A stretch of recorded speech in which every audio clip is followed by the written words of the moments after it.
Kylian Mbappé a donc remporté le trophée du joueur français de l'année, remis par nos confrères de France Football. Alors, c'est une récompense attribuée chaque année après un vote de tous les anciens lauréats qui souhaitent participer au scrutin. Et les résultats étaient très serrés sur cette édition, puisque William Saliba l'a talonné de quelques points seulement, le défenseur d'Arsenal. Et ce qu'on voit avec le détail du vote, c'est que de nombreuses personnalités n'ont pas mis Mbappé dans les 3 joueurs qu'ils pouvaient citer. Alors j'ai vu passer ça pour Jean Tigana, Luis Fernandez, Jean-Pierre Papin, Laurent Blanc, Bernard Lama, plein d'anciens, mais également des coéquipiers qui ont partagé le même vestiaire que lui il y a encore quelques temps. Benzema ou Kanté, donc les 2 joueurs ne l'ont pas mis dans les 3. Antoine Griezmann, lui, l'a mis 2e, mais il a mis Lacazette en premier. Bon, on peut quand même s'interroger un peu, même si Lacazette a mis quand même pas mal de buts. Comprenez-vous que Mbappé ne fasse pas l'unanimité? On vous attend au 32-16 pour débattre. Écoute, je le comprends totalement par rapport déjà à l'année de Kylian Mbappé. Pour moi, alors difficile d'en ressortir vraiment un, mais je pense que individuellement et même collectivement, il y a des mecs, des Français qui ont fait une meilleure saison de Kylian Mbappé. Quand tu me parles de Saliba, en effet, Saliba, c'est une vraie révélation, que ce soit en équipe de France, mais aussi et surtout en club, où il s'est imposé comme un homme important du système d'Arteta. Donc ça montre toute la qualité, sa progression et la qualité de sa saison. Après, il y en a d'autres qui ont gagné la plus belle des compétitions. On peut parler du Real Madrid avec Camavinga, un joueur. Alors, je te dis pas que c'est le meilleur Français à l'année, mais c'est normal que, si tu veux, il y ait des joueurs, parce qu'ils ont fait preuve aussi d'objectivité, qui ne mettent pas Kylian, des joueurs actuels ou des anciens joueurs, qui ne mettent pas Kylian Mbappé dans les 3. Et je trouve que ça peut être logique. Si demain, moi, j'avais été amené à voter... Oui, mais tu aurais mis Camavinga en premier, tu aurais mis Lacazette en premier. Après, ça, c'est un choix personnel, Jean-Louis. Oui. Ce que je veux dire, c'est que là, tu me parles d'unanimité. L'unanimité, ça veut dire que, en gros, il fallait que tout le monde vote Kylian Mbappé parce que c'est Kylian Mbappé cette année. Autant non, mais ça dit pas un peu plus aussi sur les relations dans le vestiaire? Et là, j'en viens. Pour moi, ils ont fait preuve d'objectivité. Et automatiquement, c'est la sensibilité de certains. Ils ne mettent pas Kylian Mbappé. Moi, je tombe pas de ma chaise quand je vois que Benzema l'a pas mis ou Griezmann l'a pas mis dans les 3. Après, il y a des relations aussi, on le sait très bien, et c'est pour ça que très souvent, dans Rotten sans flamme, on en parle, et on n'a pas peur de dire des choses quand il y a des tensions, quand il y a des mecs. Griezmann qui prend sa retraite internationale, on a aussi, à travers ce vote-là, Jean-Louis, la confirmation que l'entente n'était pas parfaite avec Kylian Mbappé. On l'a dit et redit, mais là, ça se confirme. Benzema, quand il est revenu en équipe de France, que ça soit de sa faute, la faute de Kylian Mbappé ou des autres, parce qu'ils n'étaient pas que 2 dans le groupe, ça s'est pas très bien passé, en effet. Ça s'est pas très bien passé déjà avec les joueurs, mais surtout avec le sélectionneur. Et ces choses-là laissent peut-être des traces dans la relation entre Karim et Kylian, tu vois. Et donc, aujourd'hui, peut-être que mais il n'a pas envie de regarder les performances de Kylian Mbappé et de voter pour Kylian Mbappé. Mais est-ce que c'est grave ? Est-ce que c'est grave? C'est juste ça? Non, pour moi, c'est pas grave parce que c'est la vie d'un vestiaire. Et c'est pas parce que tu es un grand joueur, tu as été un grand joueur et que tu as gagné beaucoup de choses dans ta carrière que tu es obligé de mettre Kylian Mbappé tout là-haut. Non, il y a eu aussi une relation. Ce que je veux dire, c'est que les anciens joueurs, on est là pour regarder les qualités techniques et la qualité de la saison. Et je pense qu'on a l'œil pour ça, pour dire, lui, il a fait une bonne saison, lui, il est en progression, lui, il est en régression, lui, ceci, cela. Mais à côté de ça, tu as aussi les affinités. Et les affinités, c'est pas tout le temps ce qui se passe sur le terrain, c'est aussi en dehors.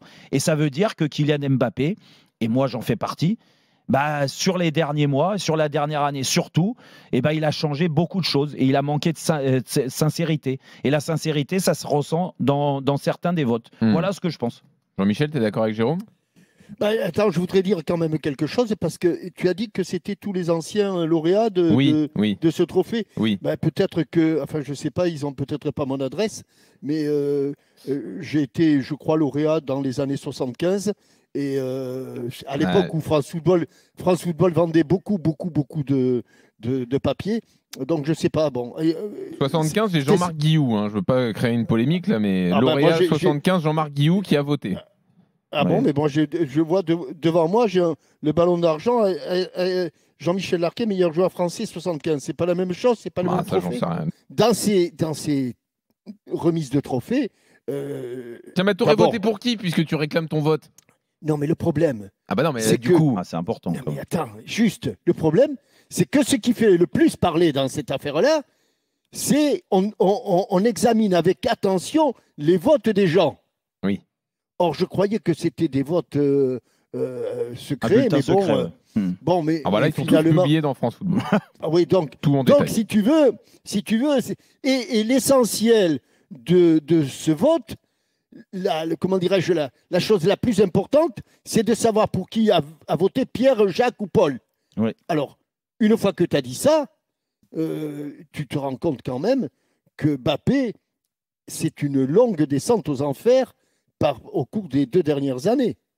Parce que je crois que dans cette affaire-là, outre ses performances sportives, je pense que c'est son attitude, ses prises de position, c'est son capitanat robinet d'eau tiède en équipe de France, pour pas dire Non, pas autre robinet d'eau chose. tiède. Comment? Pas robinet d'eau tiède, justement. Et c'est le contraire, non?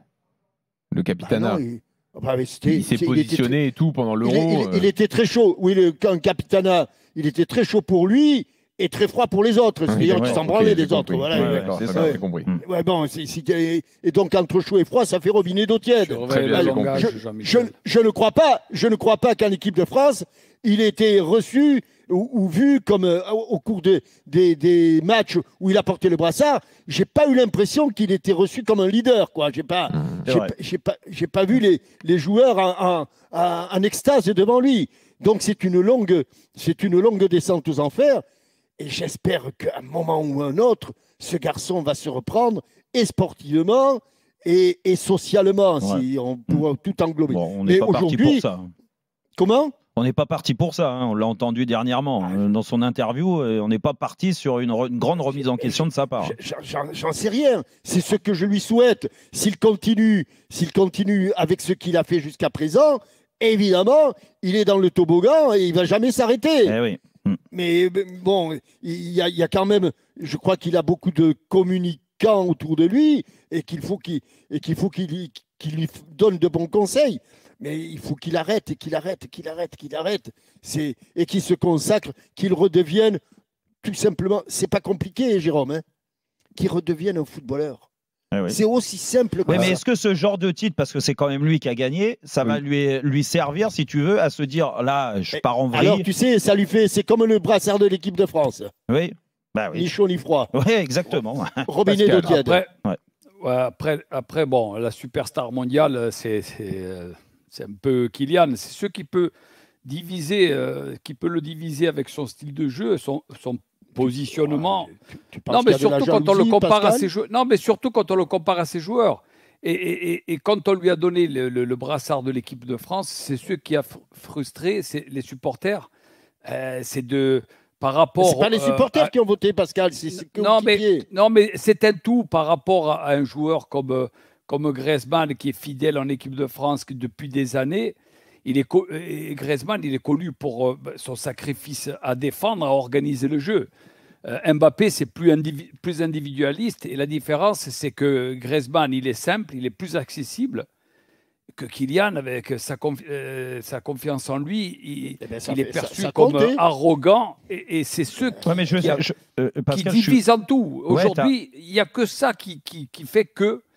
En fait, ce qui a divisé surtout, c'est ces prises de position politiques ou de certaines choses de la société où il s'est cru comme encore aujourd'hui bien au-dessus de la mêlée, bien au-dessus de tout le monde, et que ces positionnements-là que tu prends, forcément, ça peut avoir l'effet inverse. Et moi, je le sens à travers ce vote-là, Jean-Louis, Pascal et Jean-Michel, je sens qu'il y a vraiment un ras-le-bol de certains joueurs, de ses coéquipiers ou des anciens, qui aujourd'hui, par rapport à tout ce qu'il représente, toutes ses prises de position, sa communication qui est verrouillée aujourd'hui, ses passes droits, en fait, ils en ont ras-le-bol. Jean-Michel, tu aurais voté pour qui alors? Moi, j'aurais voté pour Griezmann. Ah, pour Griezmann, d'accord. Qui t'a dit? Ah bah alors, ça lui aurait permis peut-être d'être départagé, parce que vous savez, il est arrivé 6e. Vous savez avec qui il est à égalité, Griezmann? Griezmann, tu rigoles toi déjà donc. Colomboigny? Non, pas Colomboigny, non. Avec Pierre Lesmelou. Qu'est-ce que c'est que ces conneries?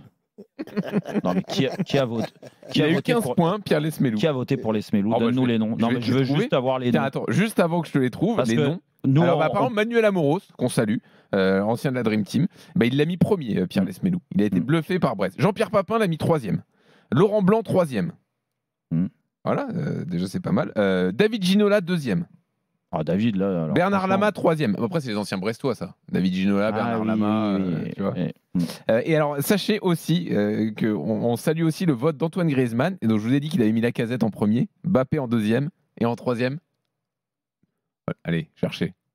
Del Castillo. Del Castillo, exactement. Mais moi, Jean-Louis. Non, c'est vrai. Oui, bien sûr, il y a eu un point, du coup, Romain Del Jean-Louis, Castillo. mais les gardiens sont interdits de vote? Ah non, Maignan, on fait troisième.